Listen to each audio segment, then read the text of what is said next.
ओम साई राम।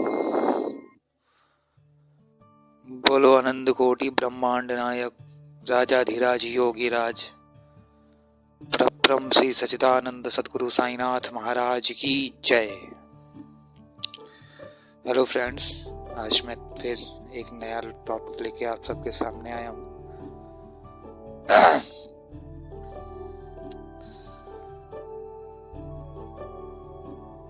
बाबा ने कहा love is God and God is love. आज का टॉपिक भी लव है।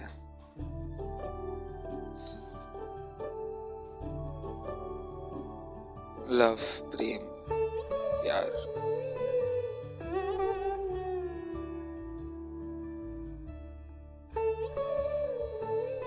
जिसको समझाया नहीं जा सकता, ना समझा जा सकता है,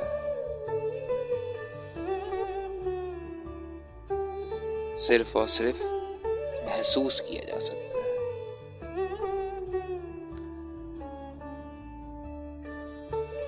अब मैंने कहा लव इज गॉड, प्रेम ईश्वर है, एंड गॉड इज लव, और ईश्वर प्रेम है।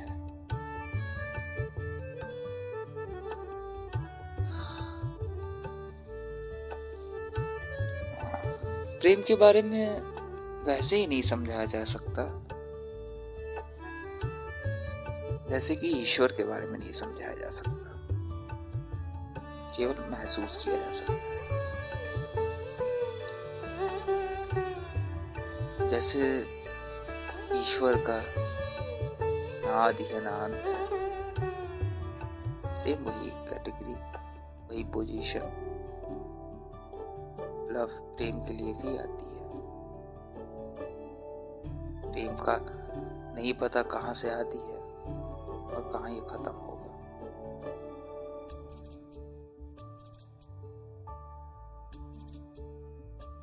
और सबसे गहरी बात प्रेम की ये है कि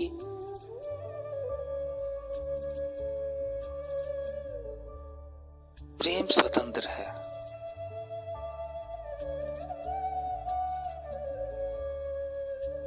प्रेम, ये जो फ्रीडम वाली, स्वतंत्रता वाली फीलिंग हमारे हृदय में आती है, ये प्रेम की वजह से ही आती है।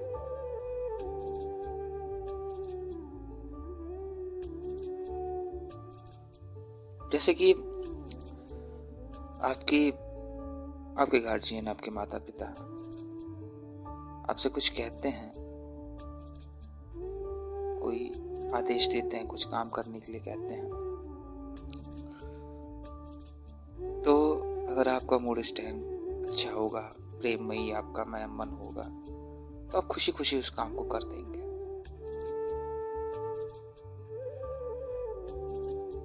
और अगर आपका मूड खराब होगा, किसी वजह से आपका मूड अपसेट होगा, कोई अलग सी फीलिंग, कुछ अलग सोच रहे होंगे, कोई दूसरी फीलिंग होगी, तो आप उस काम को करने में हिचकिचाएंगे, या फिर कभी कभी आप चिल्ला भी देंगे, मैं नहीं करूंगा।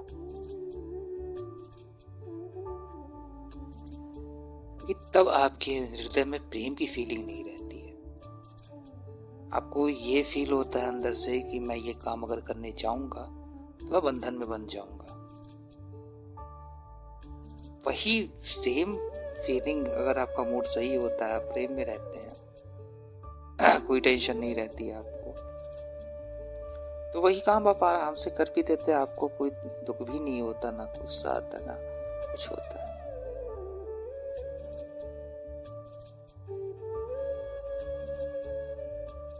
यही एक रीजन है, एक सबसे गहरी बात है प्रेम की। प्रेम स्वतंत्र है।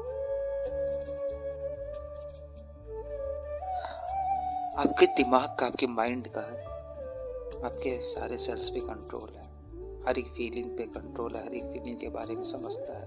अगर आपको दर्द होता है, दिमाग तुरंत बताता है आपको दर्द हो रहा है, पीड़ा है, दर्द आपको हो रहा है। आपको दुख होता है, रोना आता है, दिमाग बताता है दुख है, दुख की वजह से रोना हो रहा है, इस वजह से दुख हुआ है, ऐसी बात है। आपको खुशी मिलती है, दिमाग आपको तुरंत बताता है आपको खुशी मिल रही है, ऐसी बात, इसलिए आप खुश हो रहे हो, खुशी मिल रही है। आपको अगर आनंद मिलता है तब भी दिमाग आपका जानता है, सब चीज दिमाग के पकड़ में है। लेकिन ये जो प्रेम है की फीलिंग है, ये दिमाग की पकड़ से बाहर है। ये इकलौती ऐसी फीलिंग है जो साली दिमाग के पकड़ से बाहर है।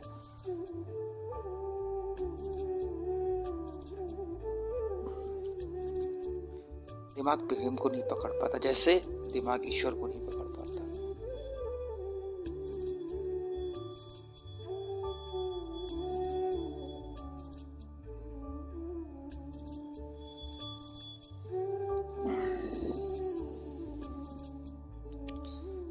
प्रेमी एक ईश्वर की ऐसी इकलौती शक्ति है जिसकी वजह से हम ईश्वर से एकता बना पाते हैं, जिसकी वजह से हम ईश्वर की भक्ति महसूस कर पाते हैं, जिसकी वजह से हम ईश्वर को समझ पाते हैं।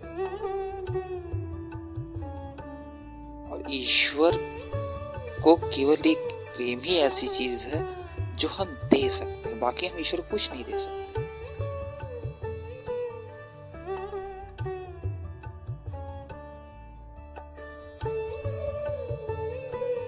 केवल प्रेम दे सकते हैं।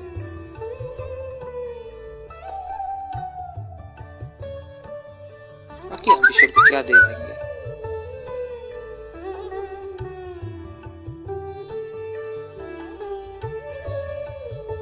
कुछ भी नहीं दे पाएंगे, लेकिन प्रेम दे सकते हैं।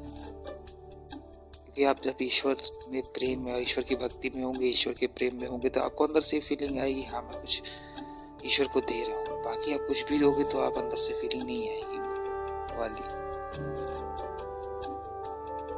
क्योंकि ईश्वर को प्रेम ही चाहिए, बाकी कुछ चाहिए भी नहीं। वो तो प्रेम का स्वरूप है। लव इज गॉड, भगवान प्रेम है, तो प्रेम ही भगवान है।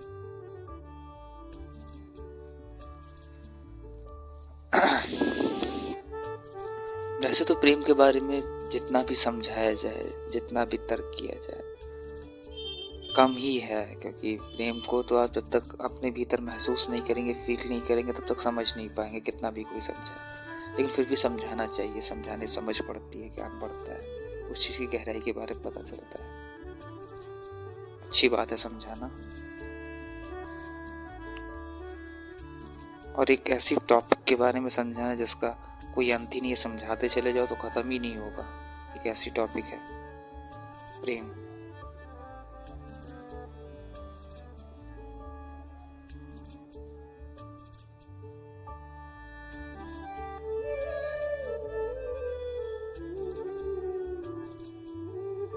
प्रेम की बातों से आनंद मिल सकता है, लेकिन प्रेम को समझाया नहीं जा सकता।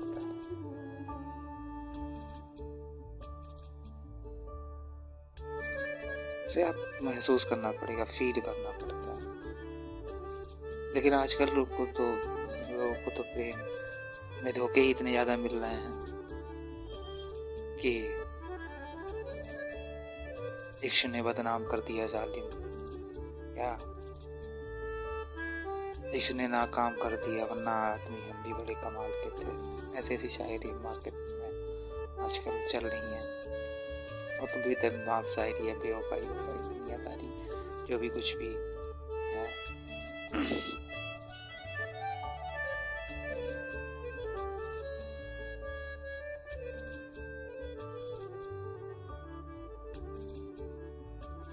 लेकिन जब ईश्वर के प्रेम की बात आती है, ईश्वर की शक्ति की बात आती है, जिस शक्ति से संसार चला रहे हैं परमेश्वर, जिस शक्ति की वजह से संसार है,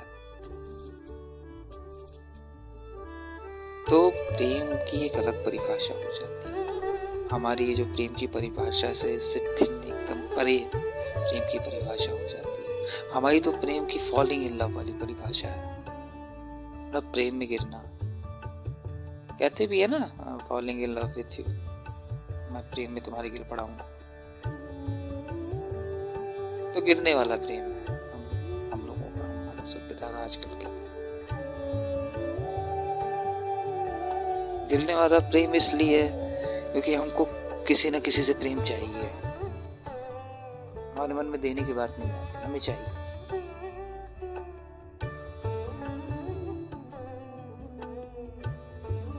बच्चों को माँ बाप से प्रेम चाहिए, माँ बाप को बच्चों से प्रेम चाहिए। गर्लफ्रेंड को बॉयफ्रेंड से प्रेम चाहिए, बॉयफ्रेंड को गर्लफ्रेंड से प्रेम चाहिए। हर एक फैमिली मेंबर को एक दूसरे से प्रेम ही चाहिए। हस्बैंड को वाइफ से प्रेम चाहिए, वाइफ को हस्बैंड से प्रेम चाहिए। मतलब चाहने वाली बात ही हर जगह रहती है। बस जहाँ आप चाहते हो वहीं तो प्रेम खत्म होकर तुरंत मोह बन जाता है। ये प्रेम स्वतंत्र है, आपके चाहने से किसी के पास नहीं जाएगा। और आप किसी से मांगोगे तो जबरदस्ती आपके पास आएगा। तो स्वतंत्र है।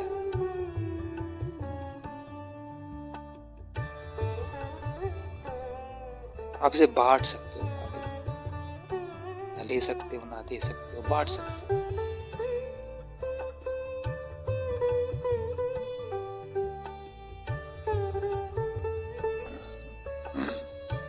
आप खुद प्रेम, जब तक खुद प्रेम नहीं बनोगे परमेश्वर की तरह, तब तक असली मायने में आप ईश्वर के प्रेम को समझ ही नहीं सकते कि ईश्वर किस प्रेम की बात करते हैं। ये फॉलिंग इन लव वाले प्रेम की बात करते हैं कि प्यार में गिर पड़ना, कि बीइंग इन लव की बात करते हैं कि प्यार में पड़ना, कि आई एम लव, ये वाली बात करते हैं कि मैं प्रेम ही हूँ।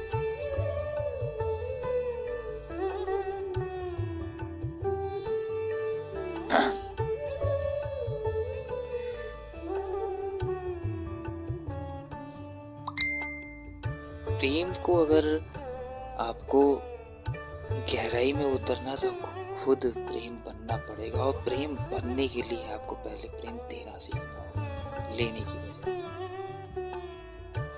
लेने वाली फीलिंग जहाँ गई वहाँ प्रेम हटके मोह हो जाएगा तुरंत। लेकिन देने वाली जब बात आएगी तो प्रेम के आप पहले पड़ाव में आप घुसना प्रारंभ करेंगे, और देते देते आप इतना आगे बढ़ जाएंगे कि आप प्रेमी बन जाएंगे। ये भगवान के अंदर से प्रेम ही बरस रहा है, और एक एक क्षण प्रेम बरसा रहा है, वो प्रेम से भरे हुए हैं। सारे प्राणियों से वो प्रेम ही चाहते हैं। और मनुष्य शरीर को उन्होंने इतना बड़ा ज्ञान दे रखा है कि वो प्रेम को दे सकता है और फील कर सकता है कि मैं प्रेम दे रहा हूँ। बाकी किसी प्राणी को उसने इतना ज्ञान नहीं दिया। तो ये बहुत अच्छी बात है कि मनुष्य को, आप मनुष्य शरीर में हैं और इतना फील कर सकते हैं।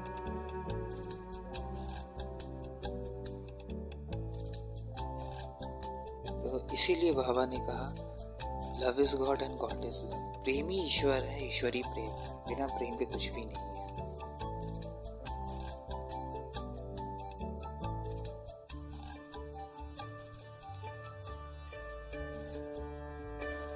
प्रेम को आप महसूस करिए अपने भीतर।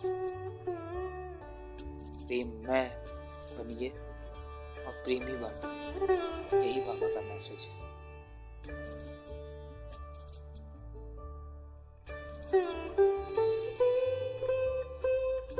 प्रेम के बारे में जितना आपको समझाया जाए उतना आपको कम ही लगेगा, क्योंकि प्रेम में ऐसी फीलिंग है जो स्वतंत्र है और जो आदि है और अनंत है।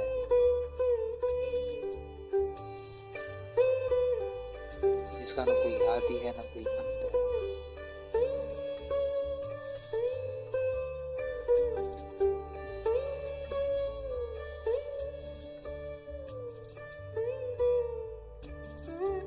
और प्रेम को बंधन में भी नहीं बांधा जा सकता। हाँ, प्रेम को एक नाम दे सकते हो, एक उस प्रेम की अलग से फीलिंग बना सकते हो, लेकिन उसको आप बंधन में नहीं बांध सकते। जहाँ बंधन में आपने उसे बांधा वहाँ वो प्रेम से हटके मोह में बदल जाएगा, क्योंकि प्रेम बंधन में टिक ही नहीं सकता।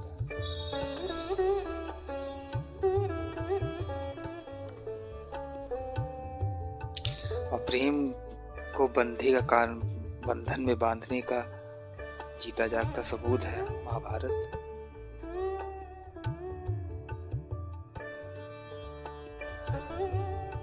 प्रेम को बांध के रखना चाहा था, इसलिए वो मोह बन गया।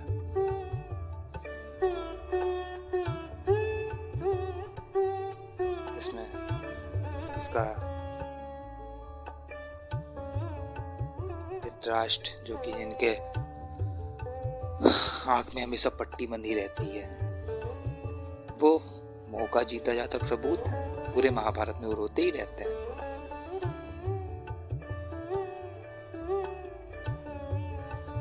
क्योंकि वो जो अपने पुत्र से प्रेम वो दिखा रहे हैं, वो उनका प्रेम नहीं रहता, वो उनका मोह रहता है।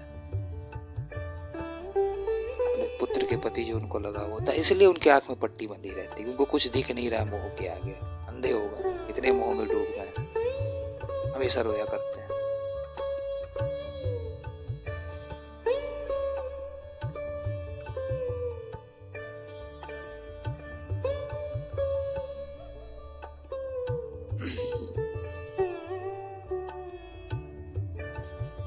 तो महाभारत में अगर धृतराष्ट्र मोह से ना बंधे होते, उनके आंख में पट्टी ना बंधी होती, तो ना कौरव इतने ज्यादा राक्षसी प्रवृत्ति के होते, और ना पांडवों से उनका युद्ध होता।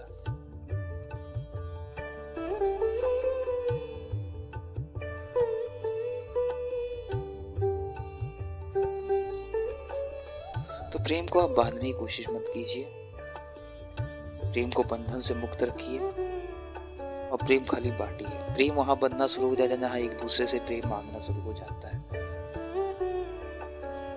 और वहीं से जहां आपके मन में ये चीज आती है कि मुझे प्रेम इनसे नहीं मिल रहा, बस वहीं से खटक पैदा हो जाती है, बस वहीं मोह अपना काम शुरू कर देता है। आप लेने पे ध्यान मत दीजिए, आपके अंदर से कितना प्रेम निकल रहा है, आप खुद प्रेम बन जाइए। ना लेने की चिंता रह जाए, ना देने की चिंता रह जाए। जिसे मन हो वो ले, जिसे मन हो तो वो दे, मुझे कोई फर्क नहीं पड़ता, मैं तो खुद प्रेम हूं, ऐसा बनो। इसीलिए कहा बाबा ने कहा, लव इज गॉड इज। प्रेम को आपको समझना है, प्रेम की गहराई में उतरना है, प्रेम को असलियता से फील करना है। जिस आनंद में परमेश्वर प्रेम को फील करते हैं, महसूस करते हैं, उस आनंद में अगर आपको प्रेम में फील करना है तो आपको प्रेम में खुद प्रेम बनना पड़ेगा।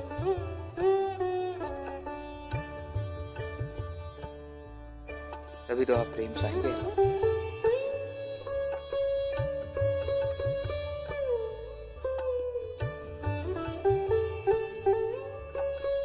बाबा का जो तीसरा अवतार, जो उन्होंने अपनी भविष्यवाणी की है, बाबा ने जो तीसरा अवतार है वो प्रेम में ही है। उसका कार्य ही सबको प्रेम में बनाना, इसीलिए बाबा ने उसके पहली भविष्यवाणी कर दी, उस अवतार का नाम प्रेम साई रख दिया। ये दोनों अवतारों ने यही किया है, हम तो प्रेम के जीते जाते सबूत है दोनों अवतार। उन्होंने प्रेम ही बांटा, प्रेम ही समझाया और प्रेम ही किया। चाहे शिरडी साईं, चाहे सत्य साईं, प्रेम साईं को भी यही करना है।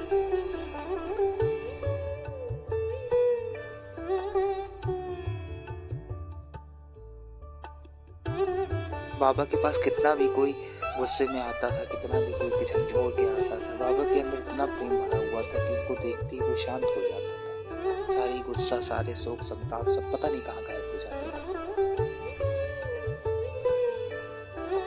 इनके अंदर से प्रेम बरसता था।